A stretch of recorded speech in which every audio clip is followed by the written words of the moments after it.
FYI. Okay. So welcome to the first Lang Team Meta Working Group meeting. If you have, does everyone have the paper link, the Dropbox paper link? I put it in the Zoom group chat, but I don't know if that's visible to people who weren't here when I sent it. I don't have it. I'll resend it. Great. So what I was expecting to do in this meeting, but we'll see where we go, how far we get, and if we want to go further, I don't know, was to talk some about the problems and good points and try to make sure we kind of are all sort of aware of what we see as problems or things we want to change, and probably discuss some in there, examples of those or things like that would be useful going forward, to have a common vocabulary, so to speak. And I put in the paper, actually, let me share the paper because it's useful for the recording. Hello there. How's your day going? That'll take me 1 second. I put in some thoughts in the paper that we can kind of look at, but I figured people might have their own feelings and things to add. Josh, were you able to successfully load the paper? I have not been so far. Yeah, I just clicked the link. Huh. Okay. Well, that didn't work for me, but maybe I'm doing something wrong. Oh, Are you it's in like logged a in? little scroll window for me, and I didn't. Got it. Okay. Thanks. Sorry. No worries. All right, let me see. Okay, now I can share. Oh, I always want to get it off into its own window, so I'm not sharing all my IMs and everything at the same time. Okay, so this is the paper. So yeah, I guess I'll just do that. First of all, before we do this, we could, there's not that many of us, could do a little introductory round. We'll just start with that because it's kind of fun. So I'm Nico. I'm on the Lang team, and I'm trying to head up this effort.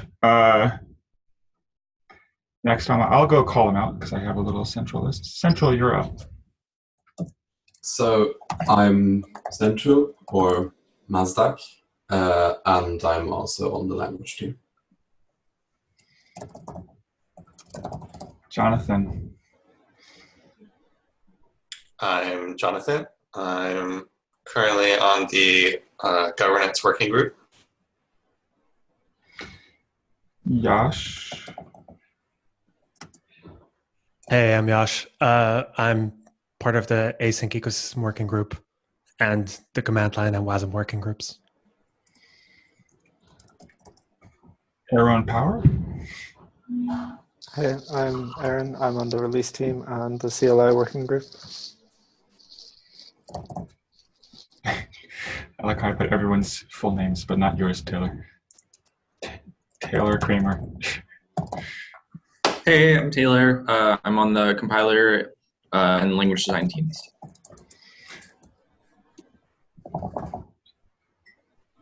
Yo, I'm QMX or Douglas Campos. I'm on the grammar group, and it's just eavesdropping on the Lang team discussion. Yeah, both. Yeah, I'm on the Lang team. All right, cool. So here's some of the things that I put down to start, and I'm curious to hear what people think about them. The first one that I think is pretty important is that when we're doing designs, we can't find, it's very hard to catch up with the design and to understand the current state. If you've been following along, you probably have a good idea, but if you come back in, there's a lot of threads or sometimes just one huge thread. And the reasons for various decisions are kind of scattered about. And I would like to think we can do better than that, and document these things, both the reasons, but also just to help people get synchronized. Yeah. I think one specific issue which exemplifies this is the infiltrate one, which is like a huge blob of different discussions, and it's unclear what the state of the issue is. Some parts are stabilized, some parts are not, and we've sort of smushed together many different RFCs into one issue, and it's not clear that it's actionable. The Constefan issue had a similar problem, and then we split it up, and it's more manageable now. So that one was bad, and it became good, I think.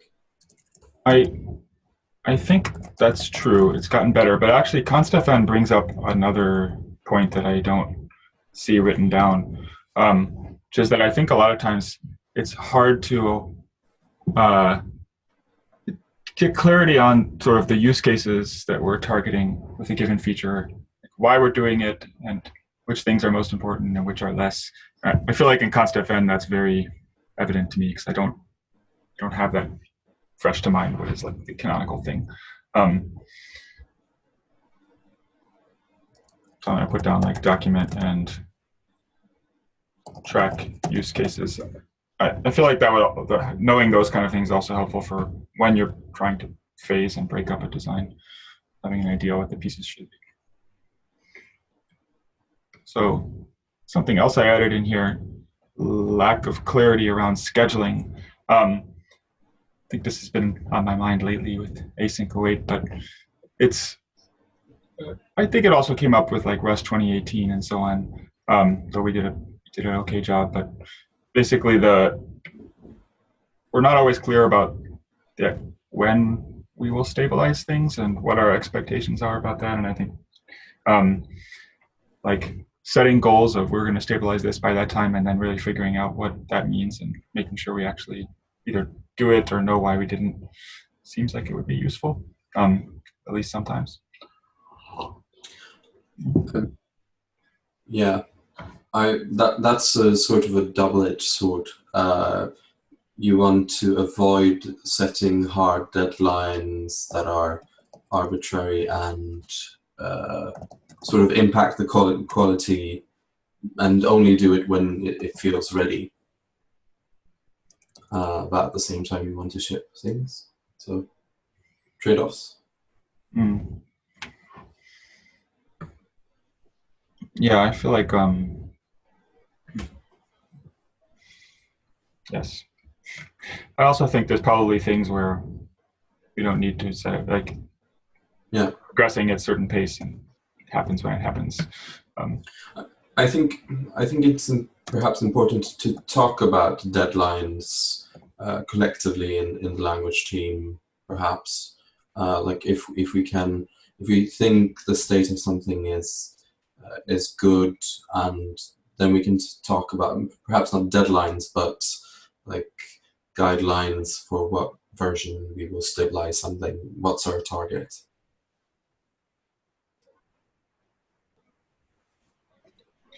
I don't know if we're raising our hands for these things. Oh, I can't see everybody raising their hands. Oh, okay. Feel free to jump in. Sorry. Yeah, something that's kind of related to this that I don't see on the list is different designs, when they land, will impact certain teams or certain external projects. And understanding who the users are and what the impact is on them for delaying is kind of important as well. Yeah, that's a really good point. So coordinating across teams, understanding the impact. I think another, not sure if it's the same bullet point or what, but is I feel like I guess it's a slightly different bullet point, which is capacity. I don't know how else to say it, but capacity tracking. Like, in other words, not starting more than we can actually see through to the end, but also like coordinating when we're doing design. It would be good to be thinking about implementation and who's going to write the docs and where are all the pieces going to come from. And I don't think we have to know it all up front. I think that's I think that's quite important, but it feels different than the issue Jonathan brought up. Yeah, that's why I put it as a separate bullet. I Right. agree. I think the issue Jonathan brought up, their working groups seem important. Like we want to have a working group where perhaps some of the users are there or have been involved in some of the phases, so that you understand the impact at that point, and maybe you can do the coordination in the working group. That's sustainable. So specifically, the thing I was bringing up was around users that are using or looking forward to using certain features. So async await would be a really good example. This unblocks a whole series of users for certain scenarios. Can you say, I don't quite understand that, Jonathan. Can you say that again? Sure. So if you look at Rust capability, and that the teams, especially the design teams, the implementation, like the compiler team, are unlocking new abilities in Rust, then users may be waiting for those abilities to be unlocked, async await, or specifically asynchronous programming, and locking that in unlocks whole scenarios, and those scenarios unlock users to create products, to create new software using those techniques. Sure. The part I'm not understanding is, I mean, that seems true. What's the conclusion we draw from this, or you draw from this? Well, when we were talking about scheduling and not setting arbitrary deadlines, something to keep in mind would be what we would call like the external user, the people that would want to consume this. They're being impacted as well if we take longer and longer and longer. Mm. Yeah.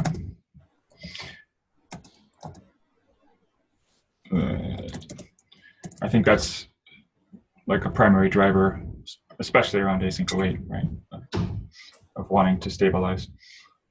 Yes.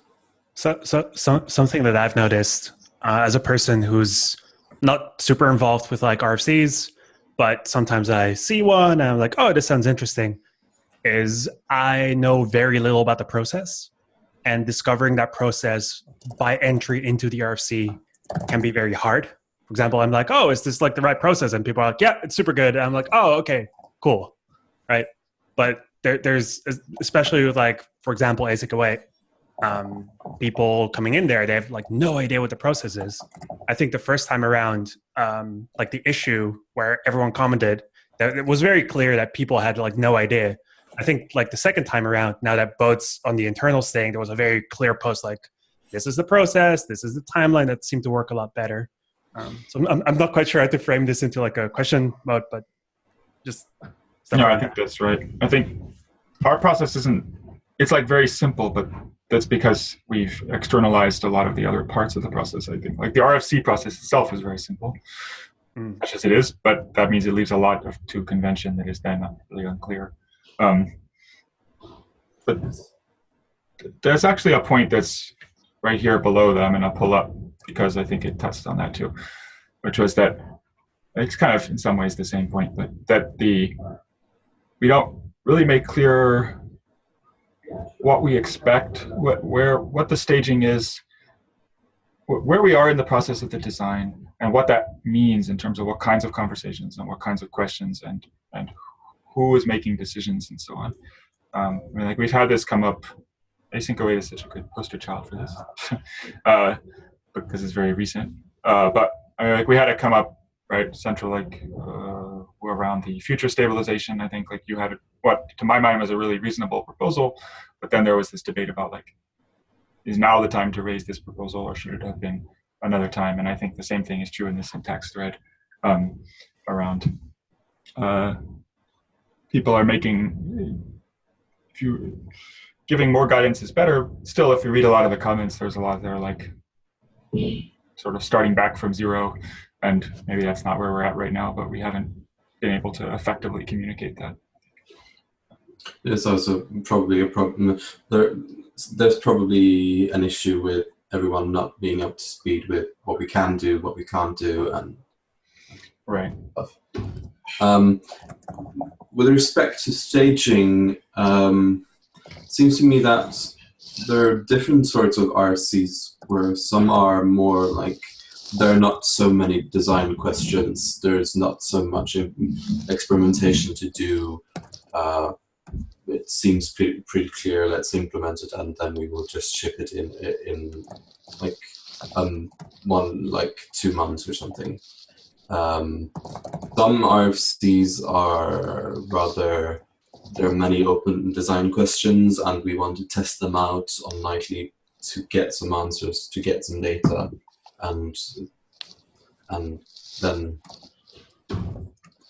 like there's differences between different features in how staging needs to be done. I think if we shouldn't draw too much of a broad brush on things. Maybe we could. I put that as a sub bullet, but now I'm thinking, like, I think there are good things too, and one of them might be that the RFC process can, like, for simple things, it's very lightweight and it can go sort of nicely. I just in relation to like the staging, it's also sometimes unclear on the opposite side. Like async await is a highly popular RFC, so a lot of people are very pleased. But there's also RFCs that have been very unclear what their status is for a very long time. I think one is that like the actual box syntax. Like it took me, I had to go through like 3 different threads to actually find a conclusive answer on what the current status of box syntax. We're massively backlogged as well, so that partly explains why. So like box syntax is an unstable feature that's hung around forever, right? And I think there are also RFCs that have been opened and just hang around for a long time. I think is not a feature, although not terrible either. Like it seems like it's good to have discussion that is in advance, but it's bad to set the expectation that like it's an RFC that might land in the short term. So one point that I perhaps wasn't captured in regards to staging is that what I really think is that we need to be clear when things are experimental and when they're not. Like here, there are not so many unresolved questions. Here, there are many unresolved questions, and we think this is experimental and we need to gather more data. If we are more clear about that, then I think we can do better. I think all of these points we've been talking about connect to the original point about like not being able to figure out what the current status is of something when you aren't already involved. Like it's all about communicating what we have consensus on already and what the justification for that is. And yeah, I think that all of it, like pretty much everything we've been talking about is really around that point that we're not, this information is very difficult to find. And I think that also leads to the like difficult community interactions where they're like starting again from zero because they don't have like argument that we've made. I was listening to, it's like only mildly on topic, but it is on topic. I was listening to this History of Vox podcast, and one of the things that they said there that I liked the metaphor was about how a lot of the news has the same problem, that you're hearing the latest updates, but you don't have the overall picture, and how they try to do this concept of zooming in and zooming out to sort of zoom in for an update, but they're always making a point to offer a zoomed out perspective of what is the overall context. And I thought that's what we have, that's what we need. But like, I think we need to focus more on the zoomed out sometimes. One point that I feel I need to make is that we have a lot of debt in terms of making communication clear, and we have a lot of debt in terms of RFCs that are still open, tracking issues and stuff. But we can't just focus on all the debt that we have. We still need to do active design work, and we can't just get bogged down in administration of the things, of the meta stuff. I mean, it's not actually, I don't know if I agree that, I mean, I think that there's some design work done, but it's not, like, it wouldn't really be that bad for us to, like, drop a lot of things, basically, while we continue to work on having a better process for doing design. Like, I think that it's not, there are not a lot of things that are super urgent to do, and the process is pretty broken, and so I think that we should, like, have expectations that we're not going to be moving forward on a lot of different things. Oh, sure, I agree with that. I actually think that not having so much throughput, I used to think that having high throughput was important, but now I think that it's better to do less and well, so we have better quality and stuff. Yeah, I agree with that. I'd like to see us doing some of both. Like, in other words, working on the process and then working on a few things that we know are the most important and doing it, and not giving a feedback to the process itself. Yeah. Like trying to do those things in the right way.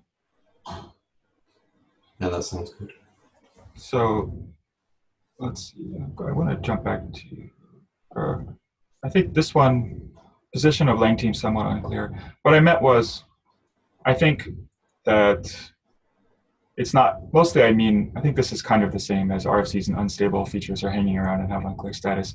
Like, it should be easier to tell what is the lang team actively working on, and then if there are things that are not in that list and people are interacting with them in their own capacity, like that's fine, that's good. Just knowing which are the things that are really top of mind for the lang team as a whole is not always so easy, but would be good. I thought of that part makes sense. I thought of this bullet in another, from another perspective as well. Like when you join the language team, there's a bunch of design that has already been done, and you have to have like sort of have opinions and maybe have opinions or think about the existing stuff, which has happened for everyone at some point, or maybe not for Unico because you've always been here, but I mean for Scott, for Josh, for me, and so on. Yeah, that's an interesting point. I like that, and that's something we've talked about, and it wasn't on my list. That there's like, if I understood you, basically, that the design has certain values that and decisions we have made, and I feel like we want to communicate those and know what those are, both to new lang team members, but also at large, right? Right. And it doesn't mean we have to continue with them, but like it's good to have them be aware. Right. And then it may happen, for example, if we take non-exhaustive as an example, there was a discussion about should we use an attribute or should we use dot instead as a syntax. And like, for example, I think that perhaps we should revisit that question, and there were some other people, new people as well, who thought that, just as an example. Yeah. Of what may happen. I think an example where this came up recently was also around specialization, right? And sort of the value of parametricity, and to what extent are we bound by that when, like, right. I think in terms of the point about changing, one other thing I've neglected to say, but around staging that I wanted to put somewhere was that I feel like we have, as a language, been willing to change our minds even late in the design sometimes. And while I don't want us to do that a lot because it's very stressful, I don't know. It's good, like knowing which things are high priority, which are not, may also help us decide when we can do that and when we shouldn't. But, lack of feedback from nightly features. I think maybe it's self-evident. We have nightly features. Sometimes we get feedback. Sometimes we don't. We've talked on and off about it would be nice if we could like direct people's attention to the features that are about to be stabilized and try to get, or that we want as candidates for stabilization, and get more feedback in a more clear way on those particular things.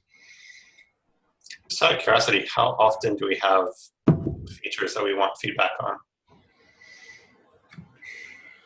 I mean, Sometimes there are a bunch, and sometimes there's not. That's hard to say. I'm not sure. I think a lot of times this happens. I don't think this is only a LangTeam thing. Like, I think the compiler team hits this from time to time. Like, we want to do some change to make the compiler run in parallel, and we're going to want people to gather data for us. But maybe the same mechanism might apply there. The difference there is that you can sort of try that on stable code. There is no feature gating, which makes it more difficult to do with language features. Yeah. And we have thought of certain schemes to like have an alpha compiler channel or something, or there have been various discussions about how we can change the feature gating system itself, but those sort of risk stability and stagnation itself.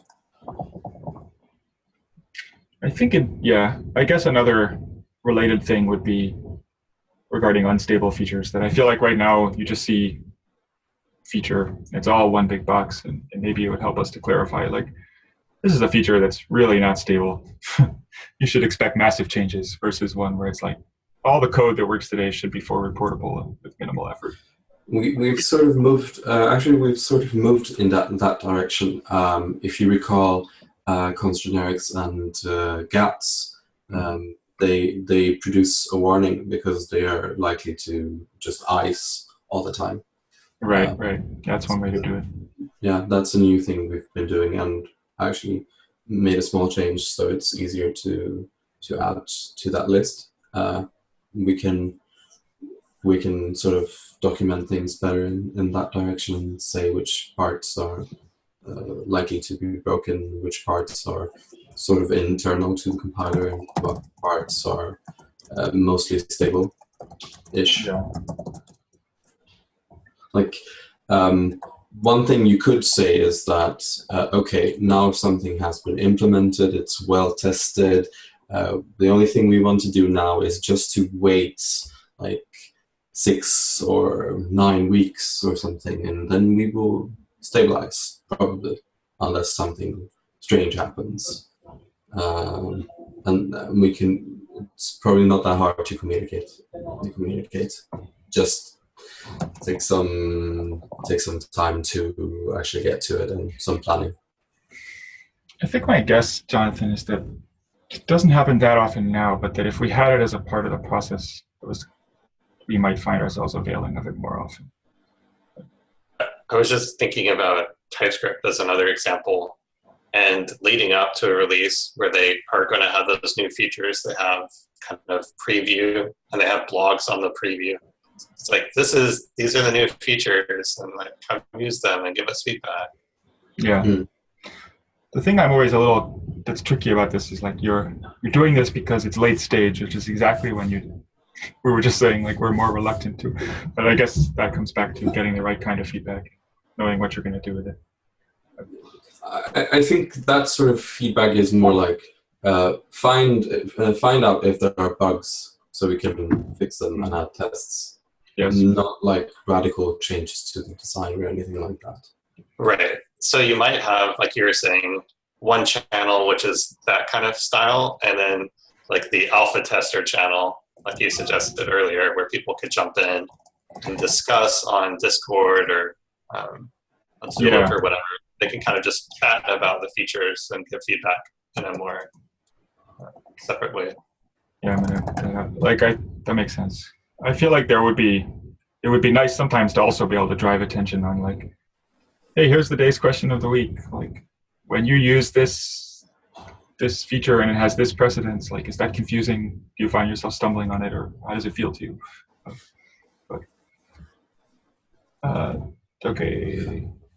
I mean, getting people to find bugs for you is quite nice. It's always nice. So here I had lack of clarity. This is sort of I think this is somewhat true today. I think it may become more true around who makes which decisions. What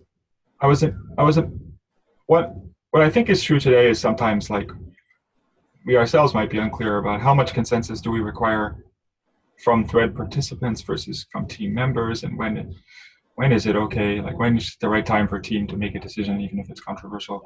And I imagine that if we get functional working groups where we'll sort of have more people deeply involved in the process, that it will be also kind of confusing. What is the power of a team member who's not been deeply involved as compared to a working group person who has been, for example? And I think this ties in with in my view, a little bit around the staging kind of questions too, because I think that probably changes over the course of as the feature advances. But what I'm hoping is that we'll wind up kind of documenting this a little more clearly.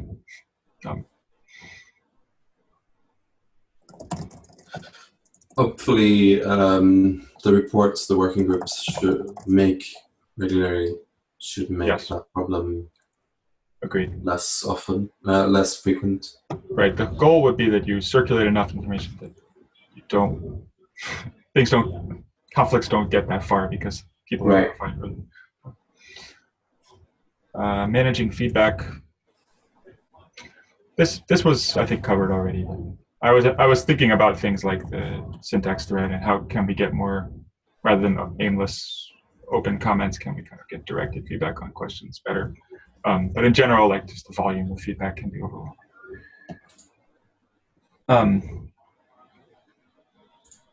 Controlling focus and attention. So here what I was thinking is twofold. Like we have roadmap items that we've created. Would be nice if we know that we're making progress on them, kind of, and if we're not, that we are aware of that and can change our roadmap, basically. But also that there's this problem where the way the system is now, it's a lot of reactive, like new RFCs are opened, things happen that kind of take our attention, and some of that is inevitable, like a bug arises that has to be settled, but some of that feels self-inflicted. It would be nice if we could kind of have a little more say in what our priorities are at any time.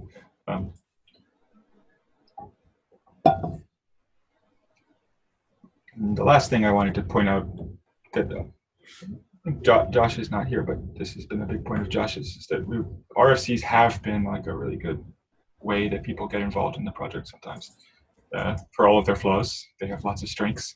I think I only listed one here. The other ones are maybe self-evident, like design's getting better, and we don't want to lose that, I think. So if we have too much, well, I don't know if it's a matter of that RFCs have to play this role, but we should always have ways for people to bring ideas that that they're excited about, and if we are excited about it, that should be good. Right now we're sort of in the middle of changing our process and having the old process, so people are still making new RCs as if we had the old process, because we sort of do. Yeah, because we didn't tell them what else to do. Yeah. Yeah, that's one of my I guess we haven't figured that out exactly ourselves either. So are there does this cover all the things that people have in their minds, or are there other kind of concerns now that we reach the end of my list? I have some. Sorry, go ahead. Yeah, I guess it's kind of like a thing of how do you deal with people that are trying to sabotage the process? I'm not really seeing anything there. If there's a bad actor that chooses not to engage in the process, or I don't know, stuff around that. Yeah, we should talk about that. Yeah, that's a good point. I mean, I think it doesn't even, bad faith is one part of it, and it can also just be, everyone has their own point of view, right? But we're vulnerable to a certain extent to just a good-hearted participation or something. Some people may not have that style, however, for whatever reason. I find that it often happens that issues that are easy to have an opinion on are the most prone to that sort of behavior occurring. Whereas if you take some sort of deep type system RFC, quite unlikely, and it's usually a pretty nice experience to discuss things. Sure. Might say, I'm like, having a. one is Oh, vulnerable. go ahead. Sorry. Sorry, I'll go first. I was having a very different example in my mind that doesn't quite fall under the like easy or difficult, but just actively people having a different opinion and not engaging with the process. And yeah, like they're not being a good way forward out of that. I think this comes to, or I think this relates to, what is that? I forget. Somewhere in here I had something about it. But lack of clarity around who makes what decisions. On my mind when I wrote that. What do you mean by not engaging with the process? This call is being recorded. I'd rather not share. Okay. So I think one thing that this isn't obviously like if someone is like very actively. And there are some things where like I think we need moderation basically, right? We need moderation intervention. But I think there are also a lot of things that are frustrating where a person is not necessarily acting in bad faith, but they just like don't know what's going on.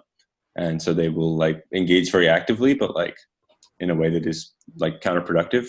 Like the starting from square like zero again kind of thing is sort of a good example of that kind of problem. And so I think that again, this connects to like there are certain situations where we need just more active moderation.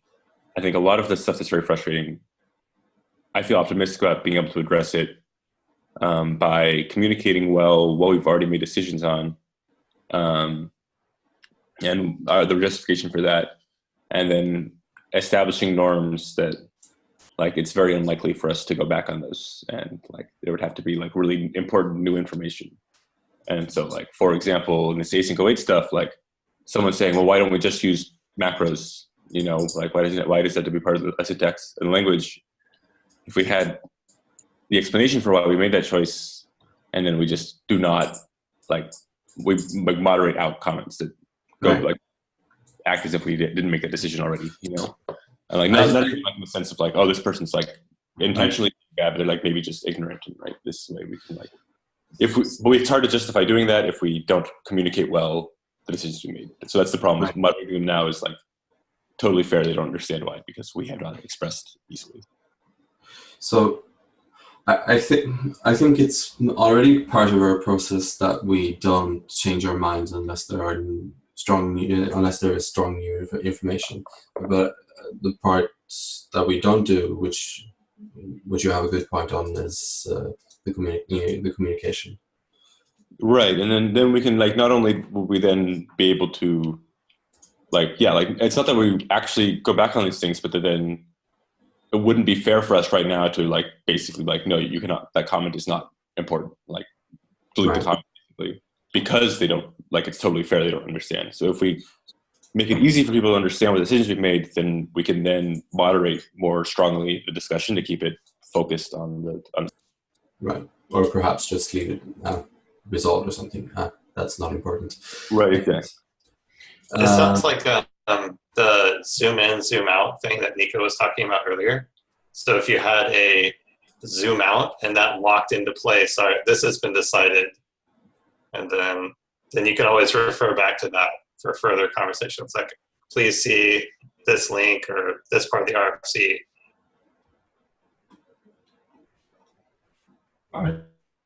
I wanted to add a twist to this that I don't know if it's exactly as fits as a starting point, but it's something that's been on my mind. I've been doing a lot of reading about consensus processes and things. And one of the things that I found in that reading is that ours is quite simple compared to a lot of them. In one respect where it's simple is that we sort of have this idea of blocks and not blocks, but in a lot of processes, there's a lot more levels of disagreement.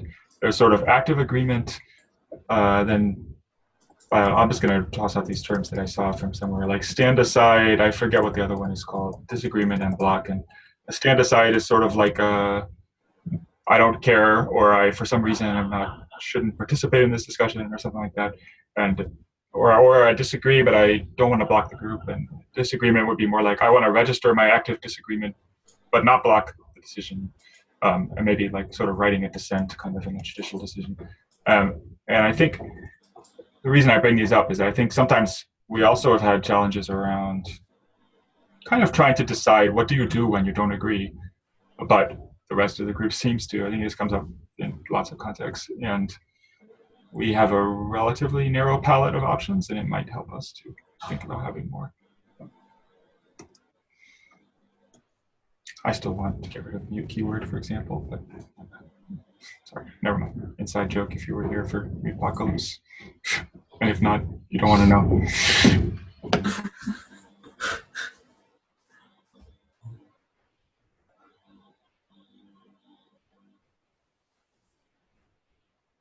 So we're 45. So I have some more specific ideas about how to change the language team's approach to RFCs. Some of them we've already discussed before, and one of them involves having tests early on. So actual test files like UI tests and run past tests and stuff, where we sort of front load the cost of implementing things, which also makes it clear what the design is. I think that would be good. And perhaps another thing that we can do is to try to find an implementer at the RFC stage. Who will implement this? I think, I believe the GHC proposals system works like that. They try to find someone who implements it in general. And yeah, something else I would add is the reference, and I forget if we said this here. I think I said it on Zulip and not in here. That I think like it would. I think we have traditionally not seen it as our job to write the documentation for the things that get designed, but I think that actually should be our job and is our job. yes, Especially with the docs team not really being too active right now. But I think that's like a good thing because I don't think it ever was the docs team's job. Instead, we should have documentation people in the Lang team who are into doing that kind of thing. And it could be us. And that kind of takes the form of I think explainers and reference material. and the grammar working group as well, which is sort of reference material, large scale.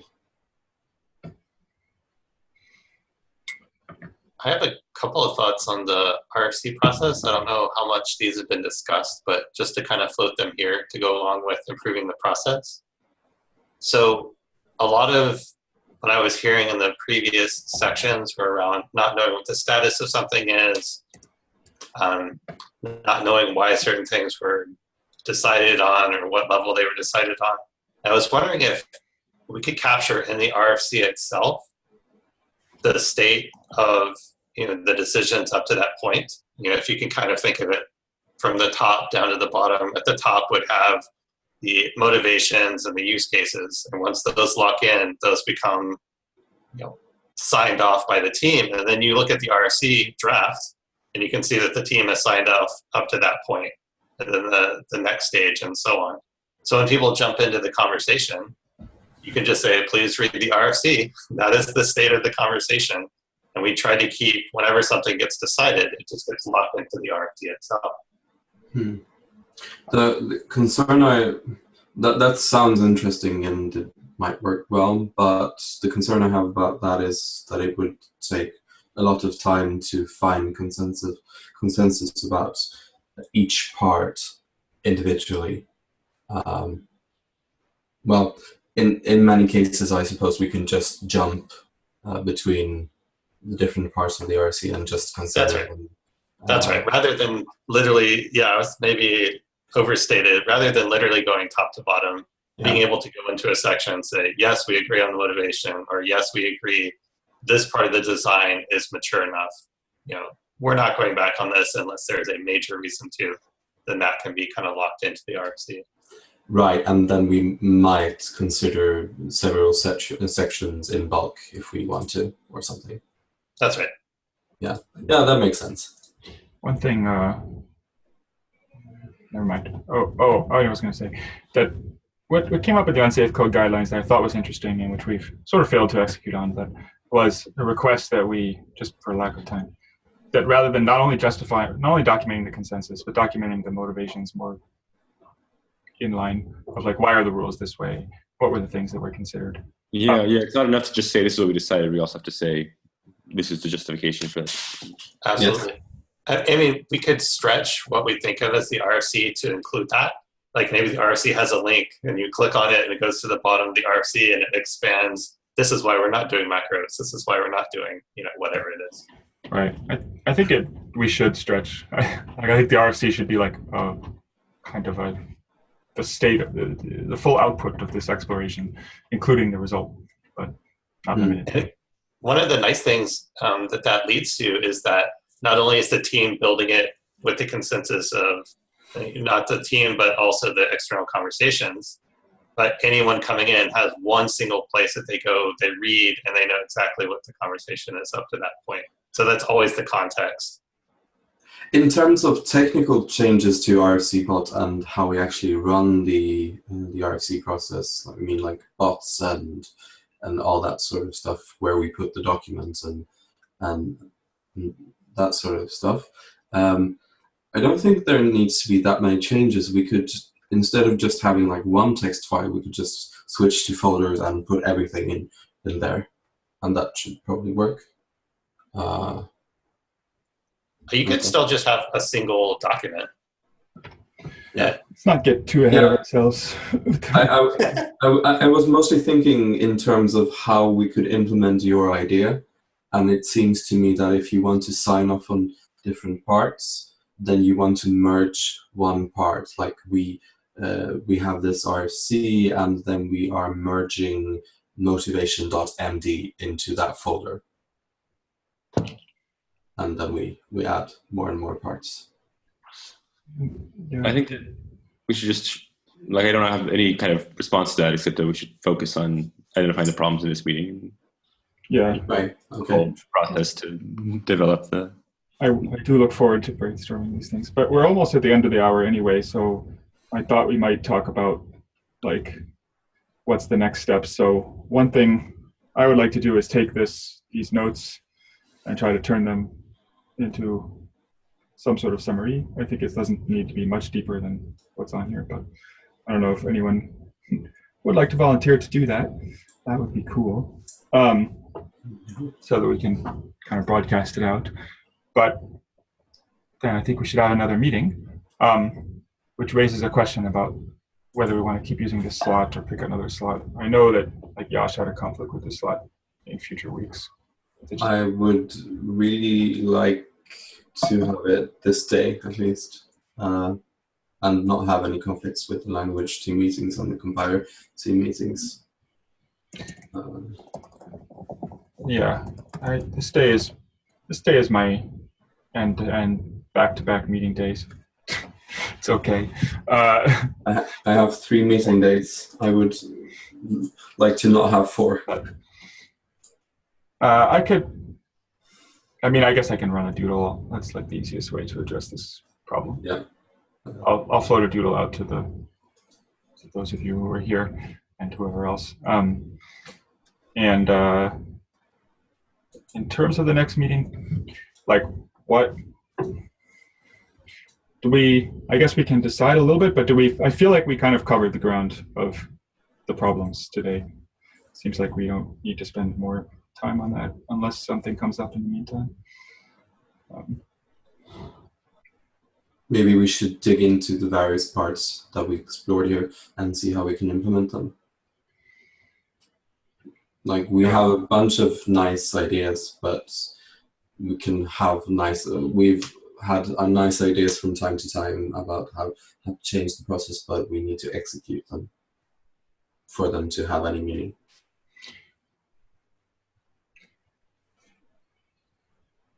Okay, I agree with that. Maybe what we'll do a little bit next time is also to discuss how we're going to proceed. Like I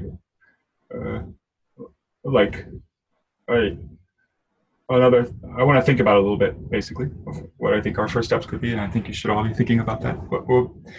One thing that came up today was the idea of trying to interleave, like doing the process and planning the process, and maybe it would be useful in that regard to think about like a specific working group that we'll use as our tester and try to get it going, starting from the beginning. I don't know. So I guess the next time the main topic will be like plan of attack, start to discuss, and we can hammer that out more in the meantime. The ground working group should probably not be that test working group. We're not that many people and don't do that much stuff. All right. Well, thanks everybody for coming. This was great. And I don't think anybody volunteered to write a summary, if I'm not mistaken. Didn't see any hands go up, which is okay. I will do it. But maybe in the future we'll figure out how we want to share out some of that work. Goodbye. All right. Bye. Yeah.